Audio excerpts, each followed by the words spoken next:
okay. You know, it was pretty good. Wow. I Where loved it. where would you go? Just up by Horseshoe Bay and up up the coast, you know. Wow. So, And so in the northern waters, what are you diving to see? What do you oh, see? there's all sorts of different fish, and it's quite beautiful actually. I mean, they're quite colorful as well, you know. So, Yeah. and you can go night diving, but I was too frightened to go night diving in case I lost my partner, and then I'd be thinking, so I wouldn't go. Or we go up to Hornby Island, and that was pretty amazing off of that coast too. And would you ever go anywhere tropical? Never did. I didn't. I dove for about 8 years, and we never made it down south because we just never got around to doing it. Yeah. So, but then I almost drowned, so that was it. They said, "No, that's it," and they don't give you a second. They don't give you a second chance after that. I kept saying, "Oh, can I just do it again?" They go, "No." I thought, "Oh." So, Yeah. Oh, that's good. yeah. It's good that they take cautionary stuff that way because Yes. it wouldn't be good to. I actually just recently did nothing like diving, but I imagined what it might be like to dive because I was doing the hyperbaric oxygen. Ah. And so they put you down. It's about 600 pounds pressure. Ooh. Yeah. So it's close to where I guess you guys would experience the same thing around 500 feet. Oh. Wow. Yeah. 70 feet, I think, was the deepest I went. Okay. Wow. Yeah. It's 70. amazing to see the different levels of adaptation that the body goes through. It's Yeah.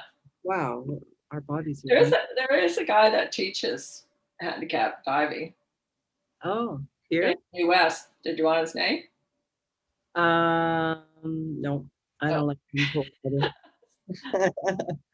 But thank you. That's a nice idea. And it should be more known that that's available. Well, they had a club for years and years, but the people were really, I guess they started out young, but it had been going for years, and now they're all like in their 70s and 80s. So they kind of Yeah. figured out. I was their youngest member. Oh, wow. Okay, wow. Wow. All right. Is this it? We're going to be just three of us, I think, maybe. I was hoping that Carrie would be joining us today. It happens to be her birthday, and she's Oh, a regular, but I'll say happy birthday to Carrie anyways, and hopefully you'll get that and send you a message otherwise. Um, so welcome to Mindfulness. If we're a small group, it's nice because we can actually possibly take a bit more time for questions and maybe demystifying mindfulness things at the end of the session. So I welcome you to stay and field your questions if you feel so inclined. Um, and then just very briefly, but I'll just go over a little bit of the basics of mindfulness. And this program it actually was started through spinal cord injury, SCI&U, Ontario, out of the Ontario University of Toronto Rehabilitation Health Sciences and department run by Dengala Labs. And we got a grant last April, well, actually in early March, we applied for it when COVID was just starting to kind of penetrate our lives and in ways that we had not ever imagined. And it was really, really timely because, of course, a lot of the adaptations that we had to make mentally throughout COVID and still to this day are very much related to mindfulness and calming the nervous system and being able to, I think, look at things in a way that allows us to feel like we're not a victim of circumstances, especially when the external circumstances can change so dramatically and so um, sometimes irrationally and often unannounced. And so those are the realities that we deal with on a day-to-day basis as humans. We are basically living in a physical world that is subject to change.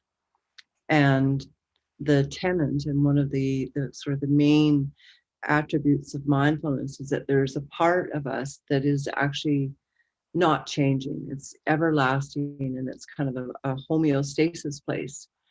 And that homeostasis place is often kind of disrupted, just like a ship at sea when the waters are really turbulent, like they are now, and like they will be at times in our lives, depending on our circumstances. And so the real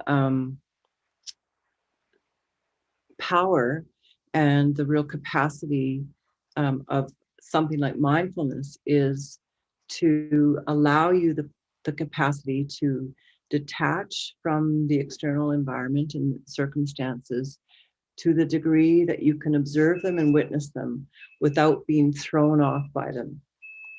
And I'm sure we'd all be the first to admit, if someone speaks to us in the wrong way, or something catches us off guard, or a child, a family relationship is difficult, we may bear that and carry that with us throughout our day, and it will likely affect how effective we are and how we feel about ourselves throughout the day, and even what our outcome might be through that day. And so the practice of mindfulness is derived from meditation, and meditation has always been a tool, a technique, and a tool that gives us the capacity to be the observer and the witness of our mind and our mental, kind of motion, and or emotion, and to not be affected by it in such a way that we're detrimentally affected. And that's the key word there, is detrimentally affected, because of course, loving thoughts and thoughts that are, that happen emotionally are useful, and those feelings are helpful and generative. But when they're degenerative or um, um, not constructive, then it's important to be able to go, okay, I need to find some distance between what this circumstance or this is, or this emotion or whatever it might be, and myself. And I need to be able to find a place of balance and clarity, and ideally of insight that allows me to see this in a way that gives me clarity and not confusion, that gives me a grounded place to respond from and not react from, and that gives me a sense of balance, really, in being able to speak my mind, but also not lose my mind. So, and when I say lose my mind, I say that very metaphorically. And someone a few weeks ago in another class of mine said, yeah, well, if you're not mindful, what are you? You're mindless. And many of us live our lives kind of mindlessly going about our day. As a matter of fact, I'm going to ask you right now to just take a moment and go back to when you first woke up this morning. So just kind of close your eyes and just remember waking up. And then remember the next 5 things that you did.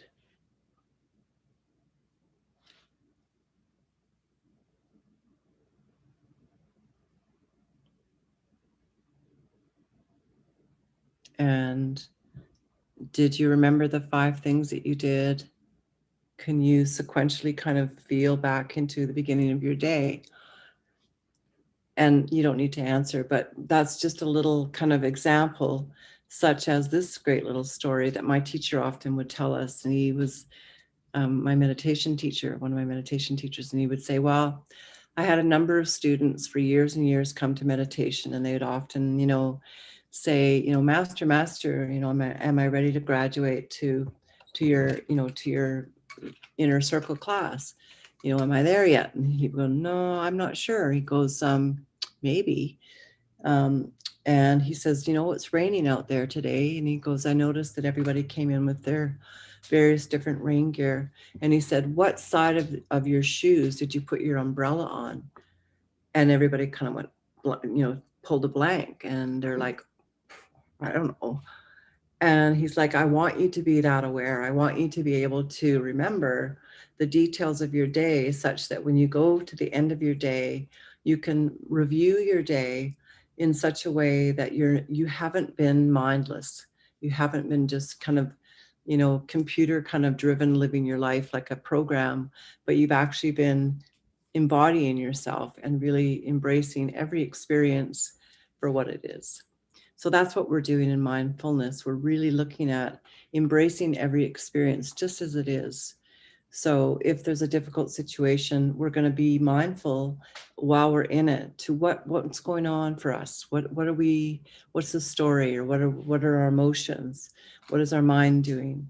And if there's, a moment when we need to calm our nervous system, when we're anxious, we can, instead of kind of, avoiding the anxiousness or trying to, stuff it down by, having, more food, or, distracting yourself online or whatever, you sit with it and you go, what is this? What's this trying to tell me? Because at the end of the day, we all probably know this to be true, that our bodies don't lie. So there's nothing that happens throughout the day, in our day, that does not get processed here in our physical being. And in our emotional being, and in our feeling being. And so if you think of mindfulness as a triangle, with thoughts, emotions, and feelings being these outer kind of points of the triangle, what's in the very middle of that triangle is this ever abiding awareness that is neutral, and that has the capacity to see things from a non-judgmental, non-reactive place. And those two things, non-judgmental and non-reactive, are what you're developing when you practice mindfulness. So that when you do encounter those situations, as we will in every day of life, we have the capacity to discern and then respond in a way that's most appropriate for our well-being and for those around us. So that's my little spiel on mindfulness for today. And as we're also recording this, what I'm saying will always be available to you online on YouTube. And that link is SCI&U study. And it's usually in the email that we send to you when you join up. So if you don't locate it and you want us to put it in the chat at the end, just let us know. So let's move into our practice. So find a place that you can be the most comfortable you can be. So if you need to adjust yourself, some people like to practice mindfulness by putting their hands on a table and resting their head on their hands, especially if you're, very, just a big spasm there. Shh, shh, shh, shh, shh.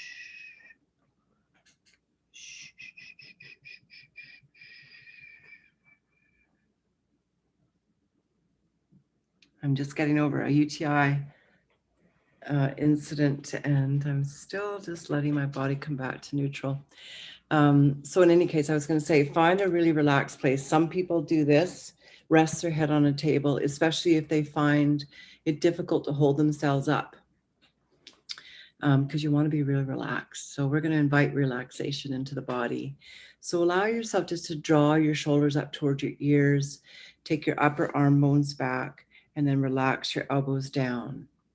And then do that again. Let's inhale, pull them up towards your ears, press your upper arm bones back, and then release the shoulders down. And one last time. Inhale and exhale, push back, releasing down. And then close your eyes and allow yourself to come to your inner landscape. And I find it really helpful to just have my hands resting on my lap, and also to allow myself to really sink into the body weight. So give yourself over to the weight of your body, surrendering to gravity,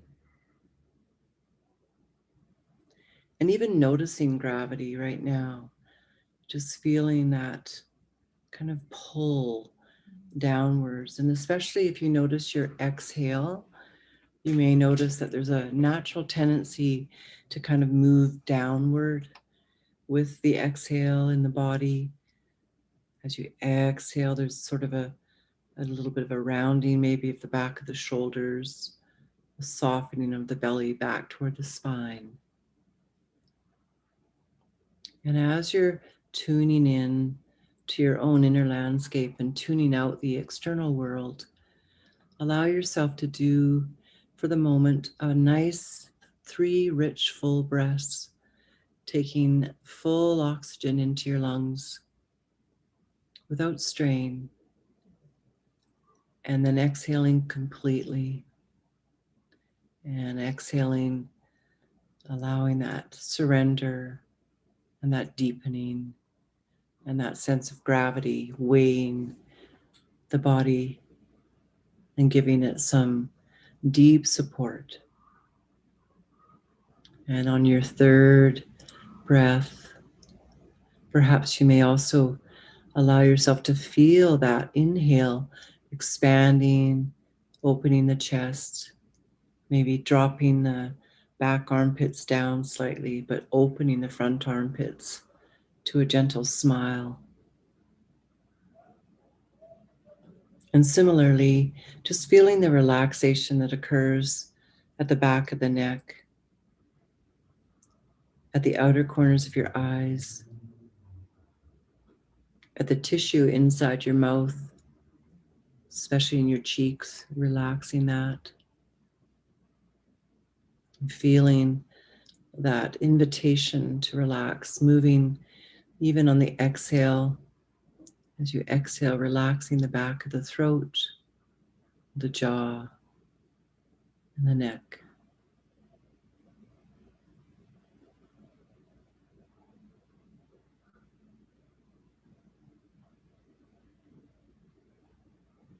And then allowing yourself to just be conscious of all that is, that's the moving landscape of your inner world.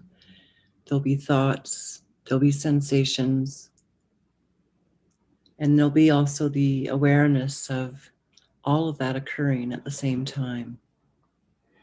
So whatever thoughts are moving through the mind, just allow them to be somewhat like clouds on a day like today, nice big puffy cumulus clouds, just slowly moving across the landscape of the mind. And as you notice them, you could be like a bird on the fence, just maybe an eagle up on a tree, just observing the movement of them, but not really being drawn into them in any way. No opinion or no judgment on the thoughts, just an observation.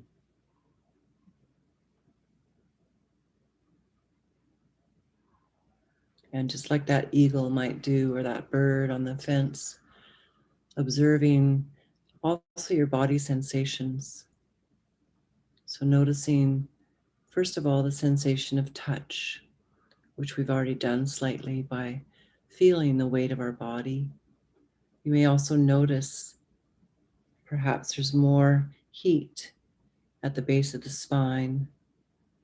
You may notice pulsations. You may notice the feeling on the insides of your palms.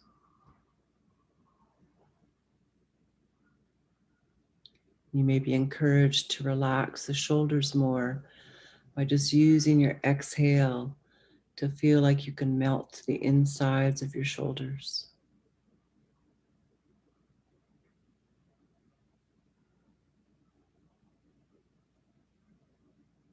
And as that bird sits observing all that is, noticing sounds next. So being aware, of course, of the voice of my voice, the computer, but also perhaps other sounds in your apartment or house.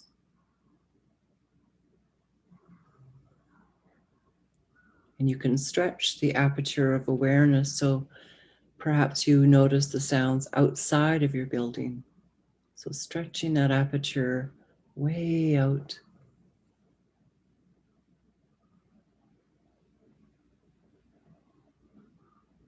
You may hear birds singing today. cars or traffic.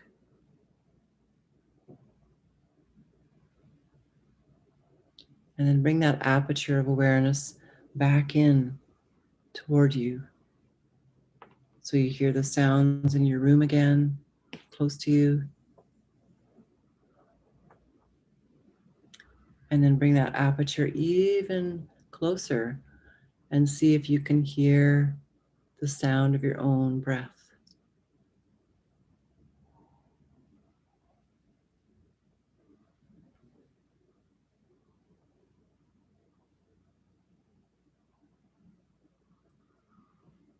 And then moving your awareness to the taste as you notice your breath and feel the breath. You will also notice the taste inside your mouth.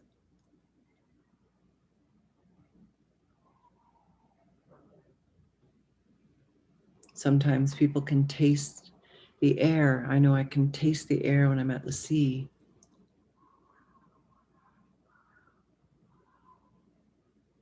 And then even though our eyes are closed, there's an inner eye, there's an inner sight. And perhaps you see behind your closed eyes light fluttering behind the eyelids. You may notice shapes. You may notice different patterns. Or you may notice just the back of a blank screen, which is fine too.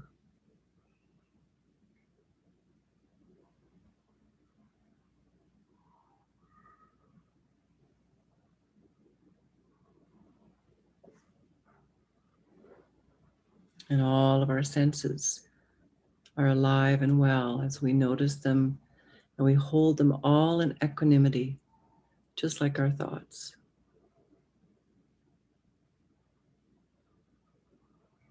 And feeling the breath as it moves in and out rhythmically, somewhat unconsciously, but conscious to us as we are mindful.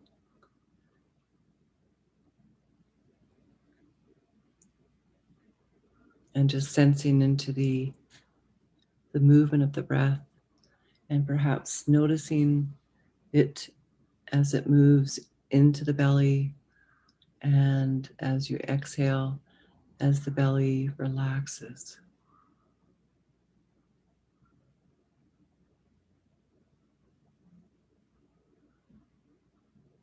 And if you get lost in thought or somewhere in emotions or stories, gently, just like a grandfather would take that little toddler and bring it back away from the road, away from the busy traffic, just bring yourself back into your own internal landscape of awareness where all of your senses and your thoughts, your feelings and your emotions can be in a neutral,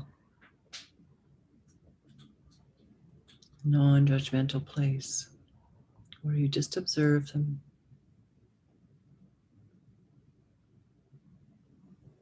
with that kind, grandparently attention and attentiveness.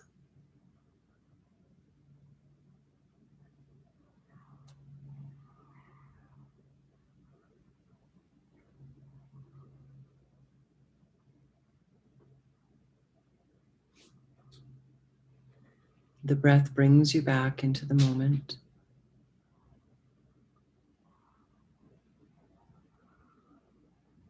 And continually soften the outer corners of your eyes. And even imagine a gentle smile just upon the outer corners of your lips. And that'll soften the palate and the roof of the mouth. Relaxing the back of the neck and shoulders.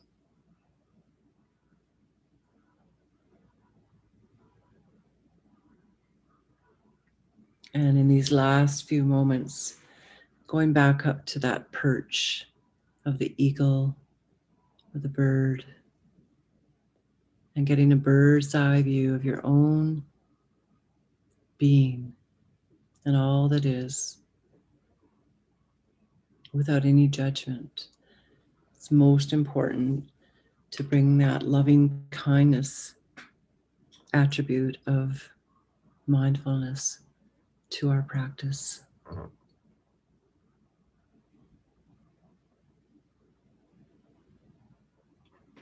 As we gently harness the mind and bring it into a place of calm and clarity.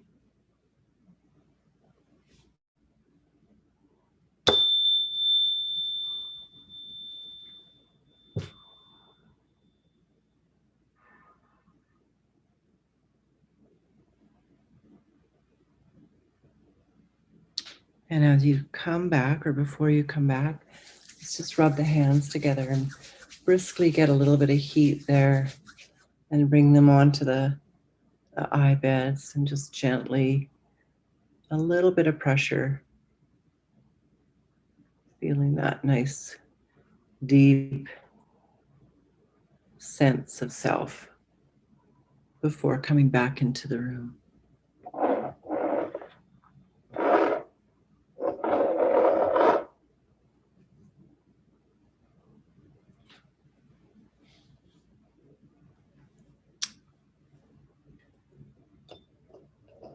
So I am very happy to answer questions if there are any, and also to hear your comments if you have any.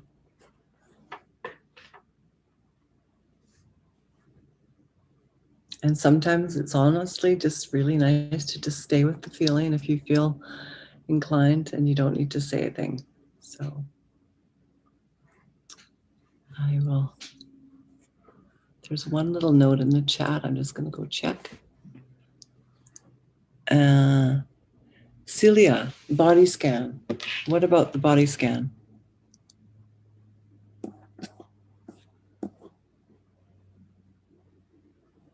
Did she go? Celia, are you there still? Not sure.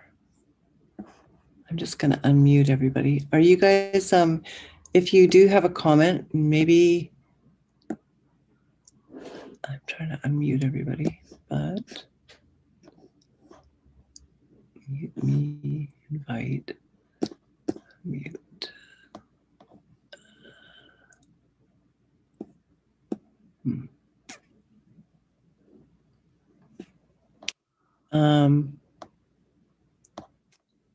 So I can't hear you guys. Barry, are you there?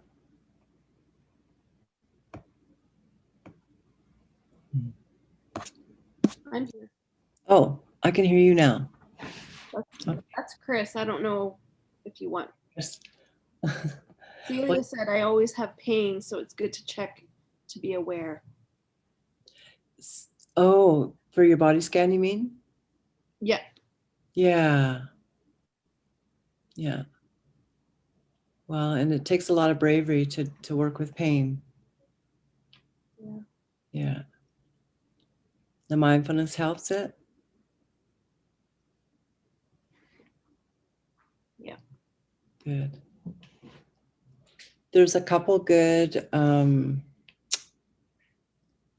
don't know, Chris, if you were at the sessions I did on pain way back in April or May?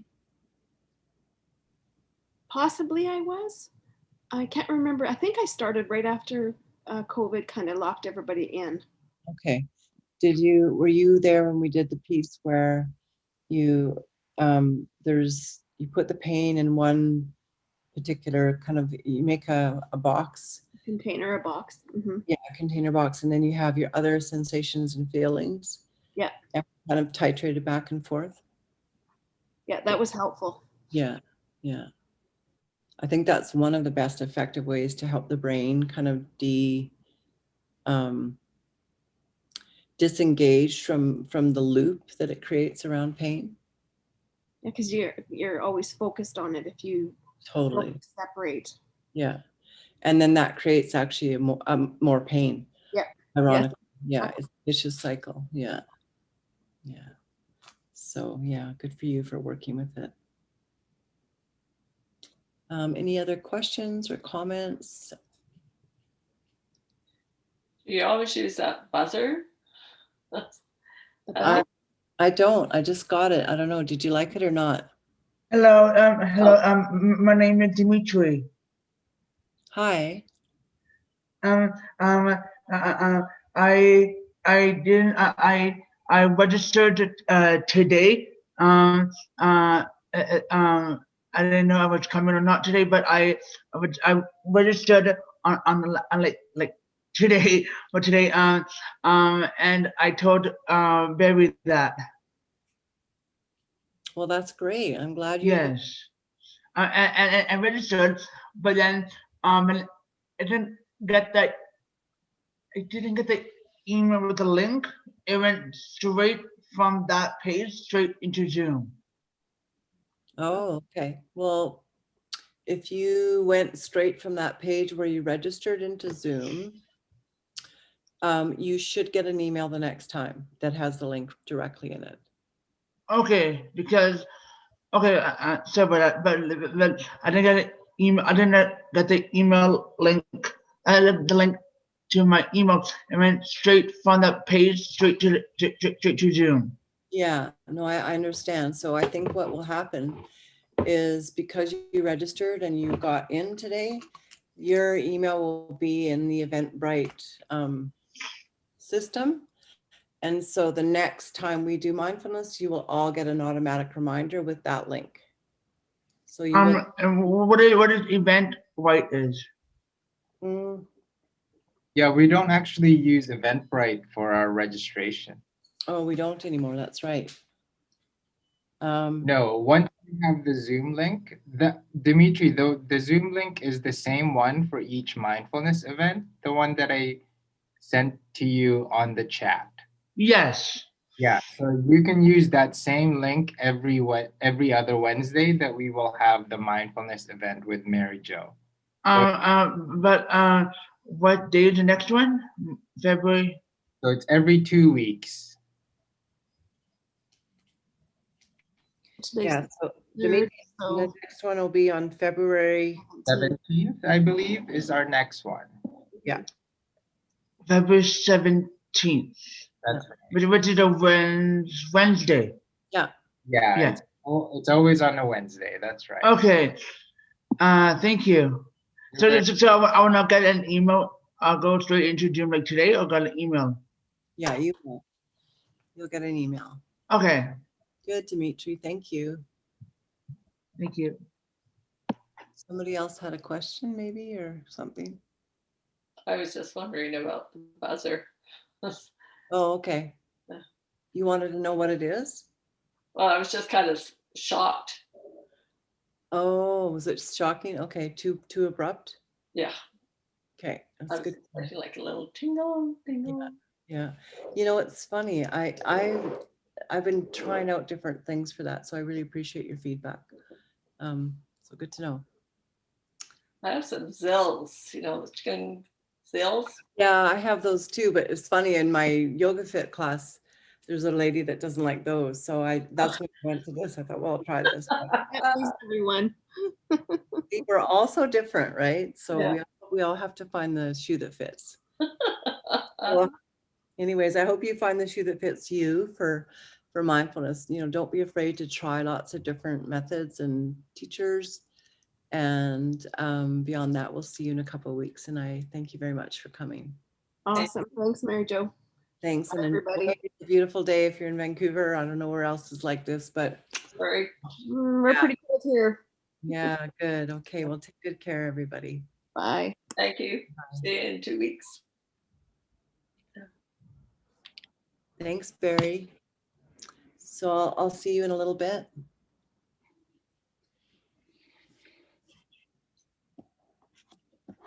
Yes, yeah. Thank you everyone for joining us today, and I'll see you around 1:30. Yeah.